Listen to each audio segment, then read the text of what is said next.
నమస్కారం ఘంటారావానికి స్వాగతం. ఇప్పటివరకున్న ప్రధానాంశాలు ఒకసారి చూద్దాం. రాష్ట్ర వ్యాప్తంగా 9 గంటల వరకు 19.58% పోలింగ్ నమోదు. ఎన్నికల సరళిని ఎప్పటికప్పుడు పర్యవేక్షిస్తోన్న ఎస్ఈసీ అధికారులు. ఉమ్మడి వరంగల్ జిల్లా వ్యాప్తంగా పల్లెల్లో పండుగ వాతావరణం. ఓటు హక్కు వినియోగించుకోవడానికి బారులు తీరిన ప్రజలు. పోలింగ్ కేంద్రాల వద్ద అవాంఛనీయ ఘటనలు జరగకుండా భారీ బందోబస్తు. ఇప్పటికే మద్యం షాపులను మూసివేయించిన అధికారులు. ప్రశాంత వాతావరణంలో ఓటు హక్కు వినియోగించుకుంటున్న ప్రజలు. పోలింగ్ కేంద్రాల వద్ద వైద్య శిబిరాలు ఏర్పాటు చేసిన అధికారులు.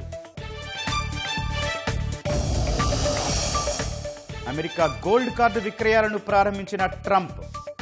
ప్రత్యేక వెబ్సైట్ నిమిషాల్లో దరఖాస్తులు స్వీకరిస్తుందని వెల్లడి.